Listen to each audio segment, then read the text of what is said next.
depuis qu'il y a eu la course pour le Grammy Award, le reggae s'est un peu métamorphosé. Le reggae a changé. Le reggae maintenant, quand on regarde les clips, c'est les dancehall, c'est les filles au bord ou les hommes au bord de la piscine en train de danser. Alors que le reggae à la base est une musique de combat, une musique de veille de conscience. Et en Jamaïque aujourd'hui, évidemment, il y a des reggaeman qui font des routes, qui ont des messages forts.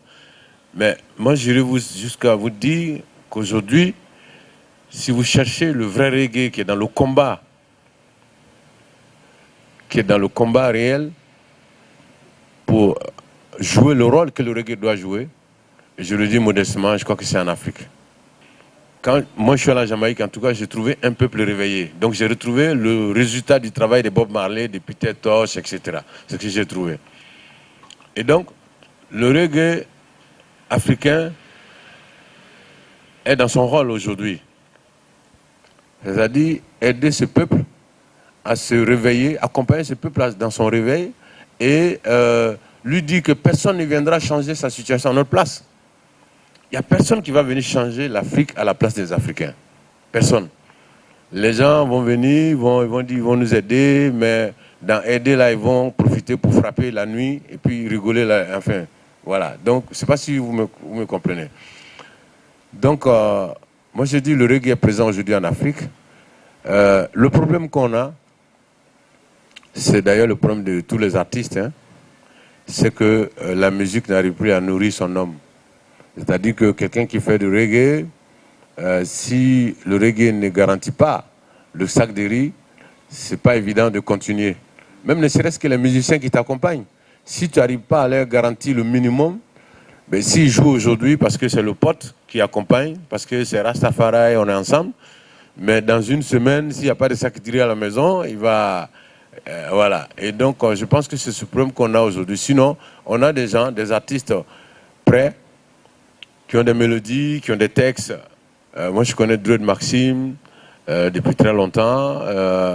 Je connais d'autres reggaeman jamaïcains, sénégalais. En Guinée, vous avez Takana Zion qui était là qui a joué hier.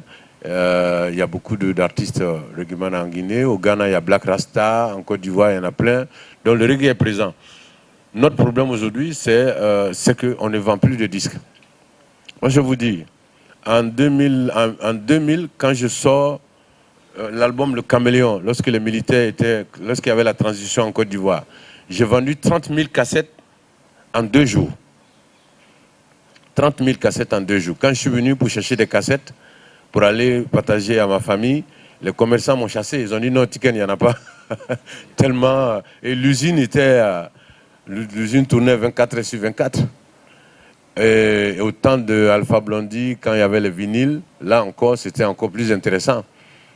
Mais aujourd'hui, les jeunes artistes qui veulent emprunter notre chemin, qui veulent faire comme nous, ils ont ce problème-là. C'est qu'ils n'ont pas ils veulent bouger, mais ils n'ont pas de carburant. Donc, ce n'est pas évident. Voilà.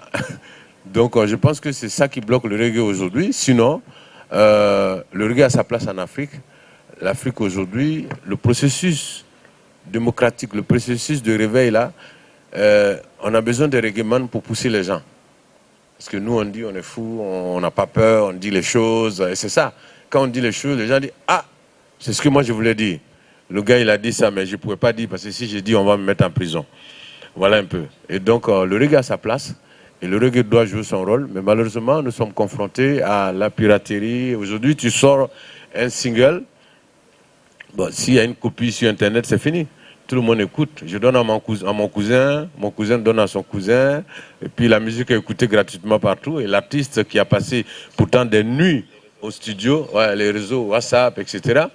Et l'artiste qui a passé des nuits blanches au studio, ben, il n'a rien. Donc à la fin, la famille va dire, hey, est-ce que tu ne vas pas faire un travail? Parce que est-ce que musique là c'est travail? Parce que tu n'as pas... Donc c'est un peu ça. Mais sinon... nous, on a l'intention de continuer.